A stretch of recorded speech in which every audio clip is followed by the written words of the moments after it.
झारखंड, ये नाम सुनते ही दिमाग में क्या आता है? घने जंगल, ऊंचे ऊंचे पहाड़ और ढेर सारी खनिज संपदा, है ना?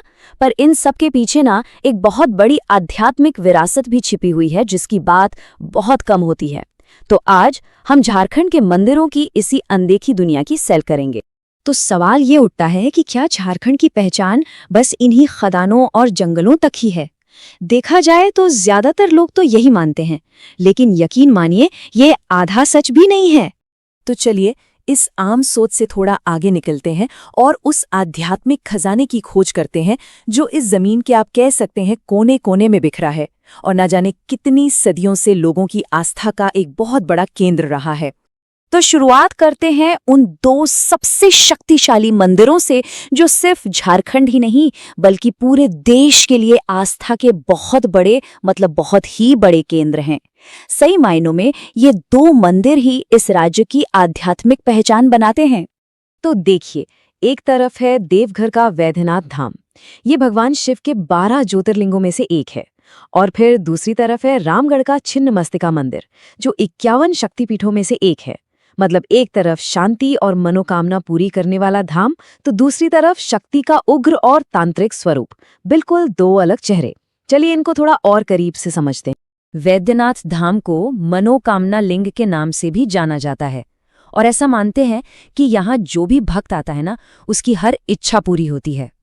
इसकी कहानी भी बहुत दिलचस्प है। ये सीधे लंका के राजा रावण से जुड़ती है। कहते हैं कि उन्होंने ही इस शिवलिंग को यहाँ स्थापित किया था और बस इसीलिए इसका एक नाम रावणेश्वर महादेव भी है। अब आते हैं छिन्नमस्तिका पर। ये एक बहुत ही मशहूर तांत्रिक पीठ है। यहाँ पर ना माँ काली अपने सिर रहित स्वरूप में है। ये शक्ति का वो उग्र रूप है और उनका जो कटा हुआ सिर है वो हमारे मन की चंचलता, जो कभी शांत नहीं होता, उसका प्रतीक है। मतलब वाकई में एक बहुत ही पावरफुल और गहरा सिंबल है ये। अच्छा, झारखंड की इस आध्यात्मिक जमीन की एक सबसे अनोखी बात पता है क्या है? वो ये कि यहाँ सिर्फ एक धर्म नहीं बल्कि कई आस्थाएं एक साथ फलती फूलती हैं और कुछ जगहों पर तो ये सब एक ही छत के नीचे मिल जाती हैं। और इसका सबसे बढ़िया, सबसे शानदार उदाहरण देखने को मिलता है चतरा जिले की कोल्हुआ पहाड़ी पर। यहाँ है कौलेश्वरी मंदिर। पर ये सिर्फ एक मंदिर नहीं है, ये तो एक पूरा आध्यात्मिक संगम है। अब देखिए, इस कोल्हुआ पहाड़ की सबसे दिलचस्प बात क्या है? यहाँ पर हिंदू देवी कौलेश्वरी भी है, ध्यान में बैठे गौतम बुद्ध भी हैं और साथ ही जैन तीर्थंकर ऋषभदेव और पार्श्वनाथ भी। मतलब तीनों की मूर्तियां एक ही जगह।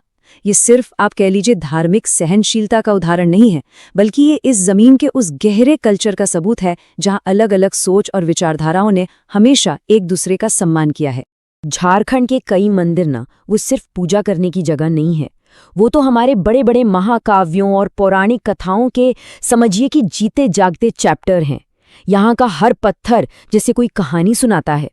मिसाल के तौर पर पलामू का दशरशीष महादेव मंदिर, इसकी कहानी सीधी रामायण से जाकर जुड़ती है।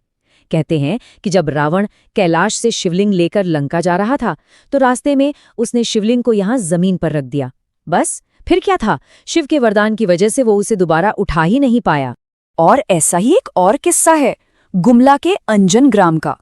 माना जाता है कि ये भगवान हनुमान का जन्म स्थान है।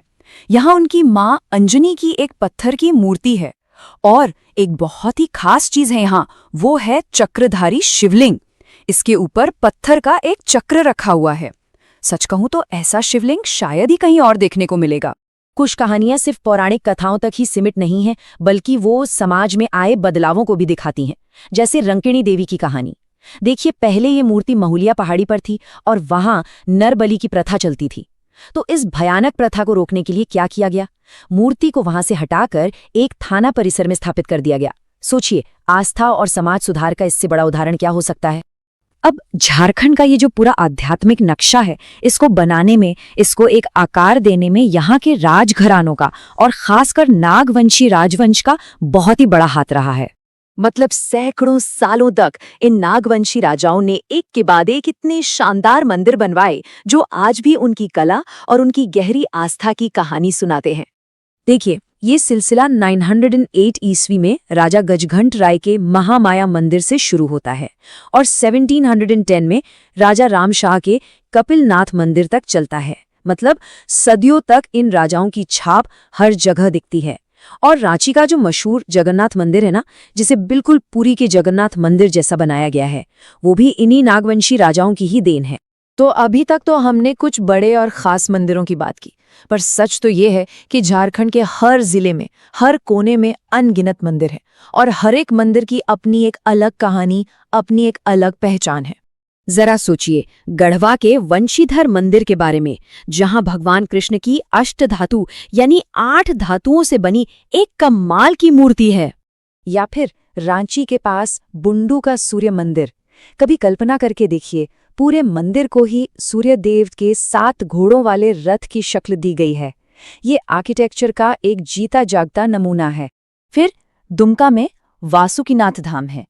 कहते हैं कि अगर आप वैद्यनाथ धाम गए और यहाँ नहीं आए तो आपकी तीर्थयात्रा अधूरी है। इससे पता चलता है कि आस्था के ये सारे केंद्र कैसे एक दूसरे से जुड़े हुए हैं। देवघर में ही एक और जगह है तपोवन। यहाँ गुफाओं में आज भी साधु संत तपस्या करते हैं और एक कहानी ये भी है कि खुद माता सीता ने भी कभी यहाँ ध्यान लगाया था। और एक आखिरी मिसाल देखिए, लातेहार का उग्रतारा मंदिर। ये धार्मिक मेलजोल का एक और अद्भुत उदाहरण है। यहाँ काली कुल की देवी उग्रतारा और श्री कुल की देवी लक्ष्मी दोनों की पूजा एक ही छत के नीचे होती है। तो जब हम इन सभी मंदिरों को सिर्फ पत्थर की इमारतें नहीं बल्कि कहानियों, आस्थाओं और इतिहास का एक संगम मानकर देखते हैं तो मन में एक सवाल आता है, ये जो इतनी विशाल और इतनी अलग अलग तरह की आध्यात्मिक विरासत है, ये हमें झारखंड की असली आत्मा के बारे में क्या सिखाती है? शायद यही कि इस जमीन की असली दौलत सिर्फ जमीन के नीचे दबे खनिजों में नहीं बल्कि लोगों की आस्था और उनके दिलों में बसी है।